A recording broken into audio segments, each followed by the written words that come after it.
Locomotive Mountain, round number 3 of the NYOA series, and I don't know why, but I'm gonna race tomorrow. Debating on, I don't know what class, probably 250B or Vet B, one of the two. Was looking at the results. I don't know. 250B starts a couple lines ahead, which I kind of like, but we'll see. Got the Free Spirit Adventure rooftop tent set up down here. Is this the perfect moto setup or what? Little trailer behind the Subi, and nothing to get stuck or, you know, no. I mean, it's an economy setup, but it is perfect for the single guy going camping, moto racing on the weekend. We're over here in what I would call the family of the promoters camping area, and there's a whole bunch of us camping for the weekend. The track looks pretty good. It goes way up the mountain up here. I don't know, I'm nervous. I haven't raced in years, but it should be a good. I mean, I feel pretty good on the bike for sure. I mean, I feel really good on the bike, just I don't know about 2 hours good, but not very much grass track though, so not much breather, so we'll see what happens.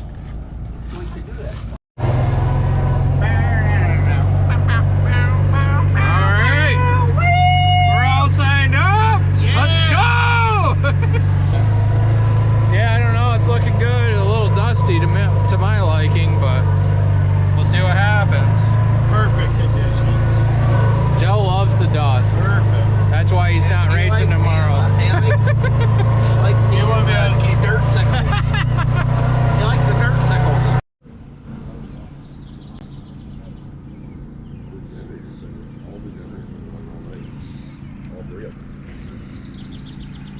Well, it's race morning. And it's kind of foggy. It rained, I don't know. How long did it rain last night? A couple hours, at least. About a couple hours. Couple hours, so track shouldn't be too dusty. Threw the bike under Josh's canopy here and kept it fairly dry. Slept pretty good. Got to bed around 11. Hydrated extra well. Drank an 18 pack, so we should be good to go to this morning. So we had a little breakfast, we went over, watched the minis race. I'm already regretting the decisions of yesterday. You know, kind of overindulged just a little bit, but you know, it was Memorial Day weekend. It was a nice weekend with a bunch of friends and people I almost consider family, and so here we are on the line, and the race started like an hour late, so I'm already nervous. I felt like I was gonna puke when I got up there, and then I had to sit up there for an extra hour waiting for the flag to drop. Wasn't fun, but here we go.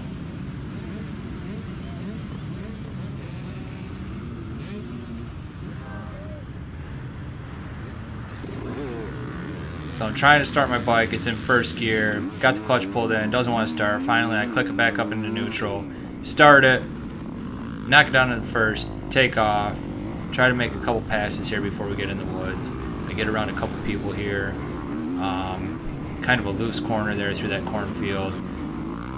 Somebody dumped it there, it looks like. But going up this hill, I chose to wear safety goggles, or safety glasses rather than goggles, because I just like that extra airflow. It feels good. Helps your face breathe, helps you get more air. Yeah, I think it helps you breathe better, honestly. But so I kind of cut my head down over that, up that loose hill a little bit, just so I wasn't going to catch a rock to the nose. Got off to the side a little bit, but here I am. You know, feeling pretty good at this point. But you know, it's quickly starting to present itself as a pretty loose track. You know, this isn't too bad through here, but it's definitely slick. You can see that guy fishtailing around, and you can tell just from the sound of my bike that the bike isn't hooking up quite as good as I'd like it to. These are pretty steep hills. They don't present themselves maybe as steep on the GoPro here, but believe me when I say they're not, definitely not as flat as they look. So you know, a lot of little tree roots. I'm making some good line choices through here. I'm feeling pretty good about that. Actually, after watching this video, I didn't realize how many good line choices I was making. So that makes me feel pretty good. But I'm already starting to get like some arm pump. My heart rate's probably going who knows how fast right now. And just not being very well hydrated is not helping. Get around a guy there. But yeah, I mean, this is a fairly tight section, not super tight, but not real wide or anything. And there's a couple little extra, what I would call cheater lines. They're not cheating, but it's just, you got to look for passes in these spots where there's not a whole lot of places to pass, so you got to make every opportunity count if you can. So we go over here. It starts getting a little bit muddier and slicker through here. A lot of loose rock. This is a kind of off-camber section here. It really doesn't look that bad. If I was watching this and hadn't been at that race, I'd be like, that doesn't look bad at all. But I'm telling you, I thought, maybe I'm being a baby or, a little bitch, but honestly, I talked to a lot of people after the race, and they were all like, yeah, that section was extremely slick. So, there's a couple miles of this up through here. You can see that guy going all over the place.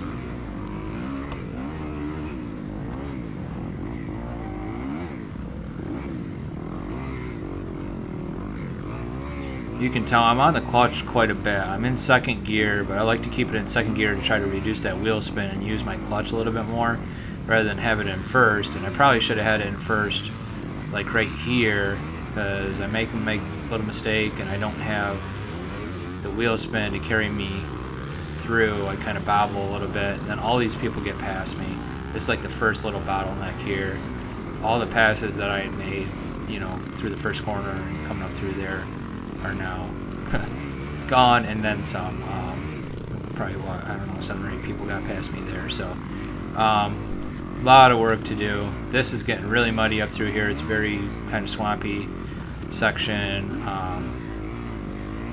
and I'm like, at this point, my arms and just I'm using a lot of energy just to keep the bike upright. You can see these guys, planting their feet and everything like that, and it just takes a ton of energy. After your heart's already going a million miles per hour off the start, so I'm pretty fatigued. So I'm kind of just trying to set a little bit of a pace for myself, let these faster riders go by. These are probably from the class behind me. I was one of the first B classes to go off, and so there's plenty of B riders that are faster than I am that are starting behind me in classes such as, Vet B. Right there, I blew a corner and wiped out, so now I'm using even more energy, pick the bike up. Had to use my offhand for the clutch, keep it running. And here I am just trying to get some energy back and breathe a little bit. So I let some of these riders get by me. These are probably the 900 class.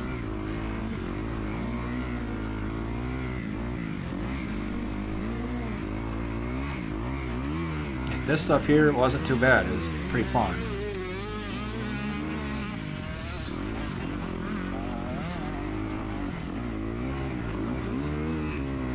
But you can see I'm just trying to catch my breath at this point and get back into a rhythm. It's a long race, and this is the first hare scramble I've done in probably 10 years. I did one with some friends, I think maybe 5 or 6 years ago. I think it was Seneca Highlands, and we had a blast doing it, but prior to that it'd been I quit when I was like 25, and I'm 38 now, so actually it's been even longer than 10 years, but I still ride here and there, so I feel decent on a bike. It's just racing is a completely different ballgame.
So up through here, I'm starting to get into a little bit of a rhythm again, finding some nice lines and everything. I cut through that one, and then this guy comes out and takes my front wheel out. It's not his fault. It's just, you know, he had the right of way and I didn't yield. So now all these bikes are getting by me, guys. Just like I can't catch a break here, and you know, I'm kind of beating myself up a little bit, and I really just need to kind of fall into some sort of rhythm. I don't even need to make passes at this point necessarily, but I just need to stay up and off the ground because I'm using too much energy.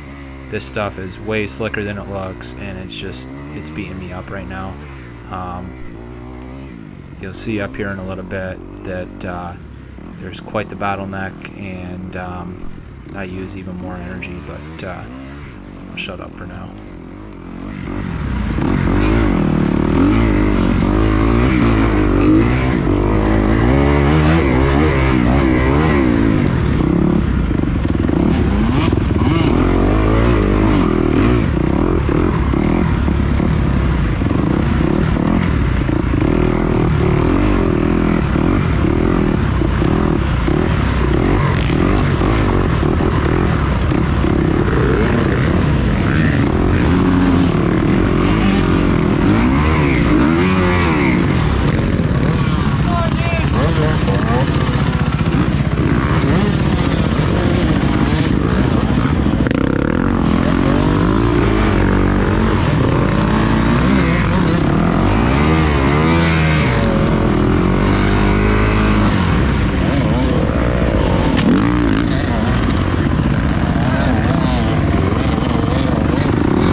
So you get out to this power line, and I'm kind of like, thank God, is this like some grass track and stuff? And it is for like a brief moment. It's a logging road up through here that they call the Stairway to Heaven. And it's got all these water bars down through that you could probably launch off if you actually had any energy to do so. But I don't, so I'm just using it as a way to catch my breath right now. But, oh, wait, you know, the breather is kind of over because there's a big steep hill here that everybody's stuck on, which I guess, yeah, I did sit here for a little bit and catch my breath, but I'm looking for a way around this because I think per NYOA rules, or AMA rules, I'm not sure which, but you can go around a bottleneck. I don't know how far you're allowed to go. Some of these guys, I saw a YouTube video where this one guy just cut down this four-wheeler trail to the right, and he didn't even like try to get back up to the trail where these guys are headed. He just cut that whole section off. But you know, I'm not trying to get anybody in trouble. I just was trying to get up and around the hill, But I got passed by a ton of people here because a lot of them just cut straight down this four-wheeler trail. You'll see we go down this four-wheeler trail for a little bit and then try to like find a different, like an easier side hill to go across, so we don't have to go up a steep slick hill. We kind of try to cut across it more laterally, but even this is pretty difficult right here, and there's a bunch of guys behind me that you can't even see. They're just, like I said, going across that four-wheeler trail and making up a whole bunch of time on all of us. So, you know, we're the fools for trying to be a little bit play by the rules, I guess, but whatever. It's a race, and I wasn't going to win anything anyway, so it is what it is. But we work our way back up through here, back to the trail. We're back on it, and you can see all these people are just cutting across now. So I don't know, who knows, probably 20, 25 people got past me. I don't have any idea, but it is what it is.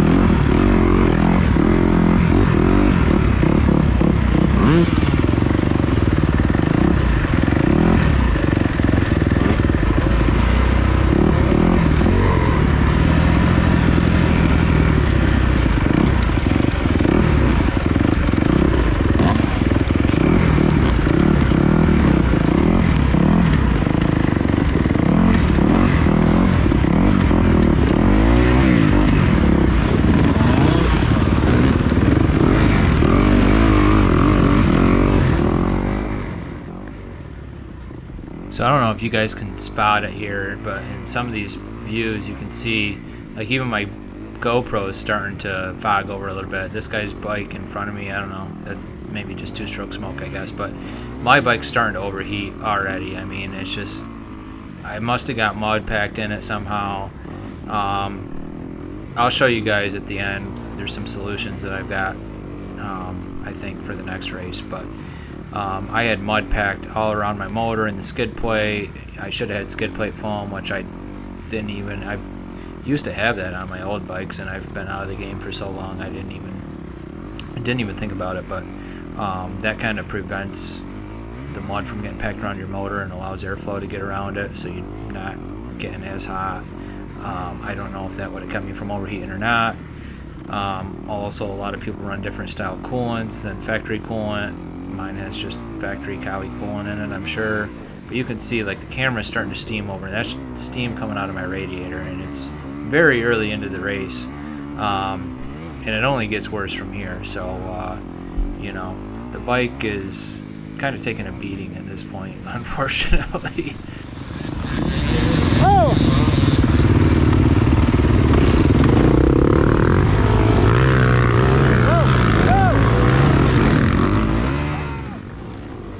You can see the 1100s are starting to get around me here. That's the Vet B line, and they're a fast line, don't get me wrong. They're probably faster than the line I'm running. But that was Joe Hockey, 1178, and it's just, I'm getting beat up left and right here. That might even be a 12. I can't remember, or I can't quite see what his number was, that Yami in front of me, but just a lot of stuff has gone wrong at this point, and not to mention I didn't quite catch that number, but I'm already, like, my arms are dead. I just, this isn't a very good showing for me. I really need to try another race, but I'm thinking at this point, like, oh man, I hope this kind of opens up a little bit, or gets, like, less off camber or less slick, so I can catch my breath a little bit. This trail isn't bad here, but it's not like what I would call a breather. You're still working pretty hard, and everybody's still bunched up. I mean, this is the first lap, so you got people in front of you, you got people behind you, you got people everywhere. There's 400 and some people racing the same race. They're going off approximately 30 seconds apart, so it's just tough.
So we're not even 20 minutes into a 2-hour long race here.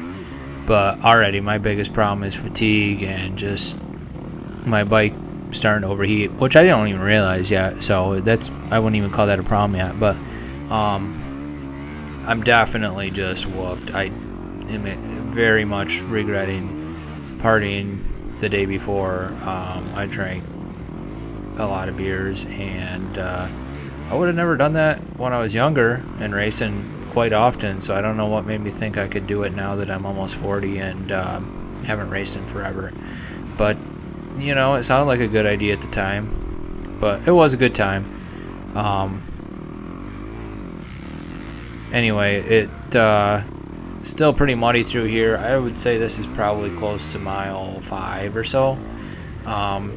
There was a 3 on the sign back there, but it was blue, so I think that was like a mini sign or, yep, okay, mile 5 right there. So the orange signs are for the bikes. But this is, I think there's like a creek that runs down through here, yeah.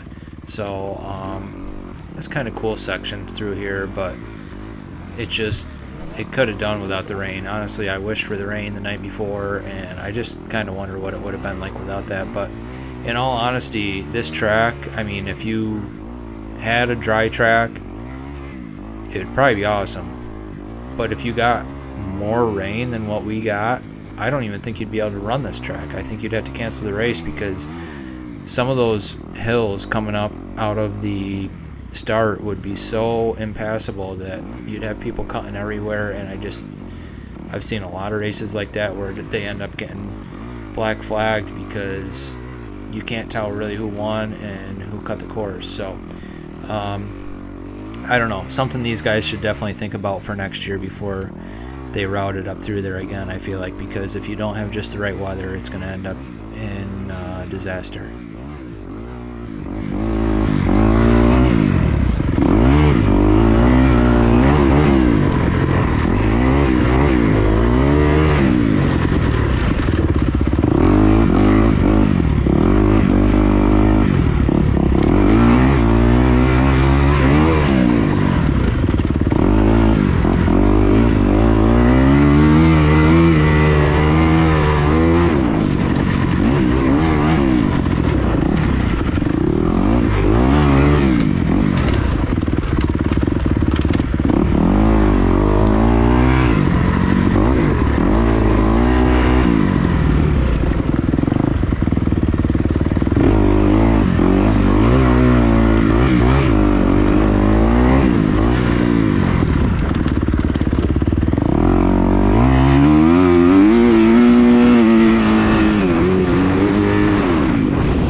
easy to tell I was liking that section. So here I come out to the field section, and I'm like, all right, my gas guys and goggle guys are up here. I'm going to give them a little bit of a show. So I got on it a little bit more and had some fun.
this point, I'm starting to feel kind of good again.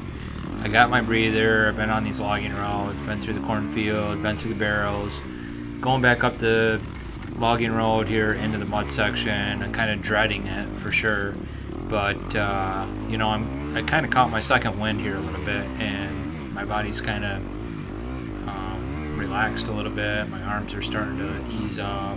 I don't have arm pump as bad, maybe not at all. I can't really remember, but you know, I'm feeling all right, and I just know this mud section's coming up, and so I'm running Dunlop AT81EX on the rear, but I've got a few practices on it now. When I started, and it wasn't the sharpest, you know, tire in the shed, and I've got an AT81F on the front, which is the original tire that came on this bike, so I haven't changed the front whatsoever on this bike since I bought it new, or bought it. Here I am pulling over. I gotta get a drink because I haven't been able to grab my Camel Pack nozzle there. I just haven't had time to take my hands off the bars, so I put that in my mouth, take back off. I'm chugging some water here, and that's helping a little bit, and you'll see here in a minute that it's kind of all for naught, but at least I'm feeling a little better this time.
Guys can see I look and feel like an absolute squid through this mud, and I don't know if it was the tires or my fatigue at this point, but it was brutal. So here I am pulling over, and you'll hear here in a second what's going on.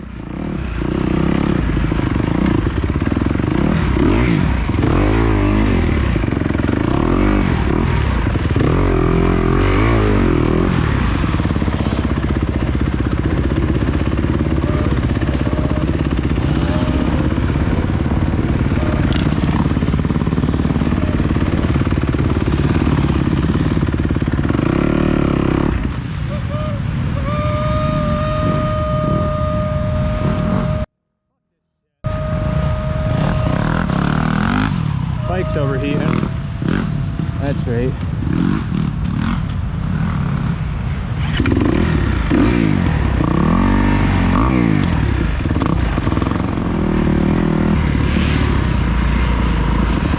Alright, let's assess the carnage of what happened during this race. Front tire, that's getting changed. Rear tire, you can see, I mean, it's pretty damn rounded over. But definitely putting 2 new tires on before I race this thing again. I'm definitely doing an oil change because of how hot it got. So the third lap, I think, about the beginning of the third lap, when I started going through that muddy section again, it got so hot, the bike shut off. In the whole second lap, it was shutting off, and I was having to like really try to restart it, like, you know, turning over very slowly too. It didn't want to turn over like it normally does. It didn't want to turn over quickly, like, you know, it wasn't, you know, spooling right up. So I'm losing tons and tons of time there. Third lap, it was like horrible. It actually got hot to the point where my clutch went completely soft. So I had, you know, I've got good clutch pressure there. You obviously can't, you can probably tell online, but I mean, it went straight to my handle with there was just nothing there. I couldn't shift the bike. I was stuck in like second gear, I think.